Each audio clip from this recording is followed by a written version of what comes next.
بسم اللہ الرحمن الرحیم۔ السلام علیکم ورحمۃ اللہ وبرکاتہ۔ کیسے ہیں تمام میرے بھائی اور بہنیں؟ امید کرتا ہوں کہ آپ لوگ سارے خیر وفیت سے ہوں گے۔ میں ہوں حافظ محمد بلال اور آپ لوگ دیکھ رہے ہیں اسلامک ٹیچر 27 آفیشیل۔ آج کی جو ہماری ویڈیو کا ٹاپک ہے وہ یہ ہے کہ دعا کے قبول ہونے کے اوقات کون کون سے ہیں۔ آج کی ہماری ویڈیو اسی ٹاپک کے متعلق ہوگی۔ ویڈیو سٹارٹ کرنے سے پہلے میں اپنے بھائیوں سے، اپنی بہنوں، اپنی ماؤں سے گزارش کروں گا کہ 5 وقت کی نماز کا اہتمام لازمی کیا کریں۔ اس کے علاوہ صبح فجر کی نماز کے بعد قرآن پاک کی تلاوت کا معمول بنا لیں۔ قرآن پاک کی تلاوت کرنے سے اللہ رب العزت کی ذات آپ کے گھر میں، آپ کے کاروبار میں خیر و برکت عطا فرمائے گی۔ ویڈیو سٹارٹ کرتے ہیں کہ کن اوقات میں دعا قبول ہوتی ہے اور زیادہ امکان ہوتے ہیں کہ اللہ رب العزت کی ذات ہماری دعا کو قبول فرمائے گا۔ شب قدر کا دن رمضان المبارک میں ایک ایسی رات ہوتی ہے جسے شب قدر کہا جاتا ہے۔ انا انزلناہ فی لیلۃ القدر، اللہ تعالیٰ نے اس رات کے بارے میں پوری سورت نازل فرمائی ہے۔ یہ ایسی رات ہے کہ اس رات کو اللہ رب العزت سے جو بھی دعا کی جائے اللہ تعالیٰ کی ذات قبول فرماتی ہے۔ عرفہ کا دن یعنی کہ 9ویں ذی الحج کا دن، حج کے دنوں میں جب 9ویں ذی الحج کا دن ہوتا ہے اس دن اللہ رب العزت کی ذات بندے کی دعا کو قبول فرماتا ہے۔ رمضان المبارک کا مہینہ، رمضان المبارک کا مہینہ ایسا مہینہ ہے کہ جس مہینے میں اللہ رب العزت کی ذات کی رحمت کا ہر وقت نزول ہوتا رہتا ہے۔ جب بھی آپ لوگ دعا مانگیں، چاہے دن کو مانگیں چاہے رات کو مانگیں، اللہ رب العزت کی ذات بندے کی دعا کو قبول فرماتا ہے۔ اور اگر بندہ روزے کی حالت میں ہو پھر بندہ جو بھی دعا کرتا ہے اللہ رب العزت قبول فرماتا ہے۔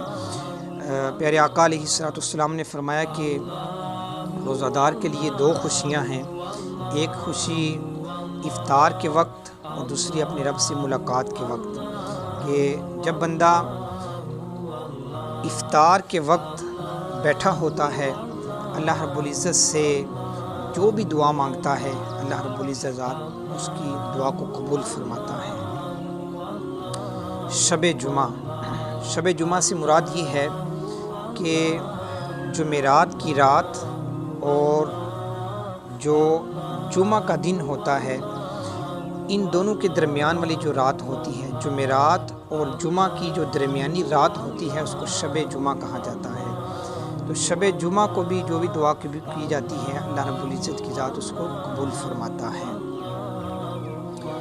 آدھی رات اور آدھی رات کے بعد صبح صادق ہونے تک نماز اور قبولیت کے لیے بہت ہی مبارک وقت ہے۔ جب بھی آنکھ کھل جائے اللہ پاک سے کچھ نہ کچھ دعا ضرور مانگ لینی چاہیے۔ ایک حدیث میں ہے کہ جب رات کا تہائی حصہ باقی رہ جاتا ہے تو اللہ رب العزت کی ذات سب سے نیچے والے آسمان پہ آ جاتی ہے اور آ کے اپنے بندوں سے یہ پکار کے کہتا ہے اللہ رب العزت کہ ہے کوئی بندہ مجھ سے رحمت طلب کرنے والا، ہے کوئی بندہ مجھ سے رزق مانگنے والا، ہے کوئی بندہ مجھ سے اپنے گناہوں کی معافی مانگنے والا، ہے کوئی بندہ مجھ سے صحت مانگنے والا۔ اس وقت بھی اللہ رب العزت سے جو بھی دعا کی جاتی ہے اللہ رب العزت کی ذات قبول فرماتا ہے۔ اس کے علاوہ حضرت ابو ہریرہ رضی اللہ تعالی عنہ سے روایت ہے کہ حضور اقدس صلی اللہ علیہ وآلہ وسلم آپ نے فرمایا کہ بلا شبہ جمعہ کے دن ایک ایسی گھڑی ہے کہ جس میں کوئی بھی مسلمان بندہ اللہ تعالیٰ سے سوال کرے گا، اللہ تعالیٰ سے دعا مانگے گا تو اللہ رب العزت اس کو ضرور عطا فرمائے گا۔ یہ گھڑی کون سی ہے؟ حضرت ابو موسیٰ اشعری رضی اللہ تعالیٰ عنہ سے روایت ہے کہ حضور اقدس صلی اللہ علیہ وآلہ وسلم نے فرمایا کہ یہ گھڑی امام کے خطبہ کے لیے ممبر پر بیٹھنے سے لے کر نماز ختم ہونے تک یہ جو گھڑی ہے اس کا وقت ہوتا ہے۔ اس کے درمیان بھی اللہ رب العزت کی ذات بندے کی دعا کو قبول فرماتا ہے۔ یہ وہ اوقات تھے جن میں بندہ اللہ تعالیٰ سے جب دعا کرتا ہے تو اللہ رب العزت کی ذات بندے کی دعا کو قبول فرماتا ہے۔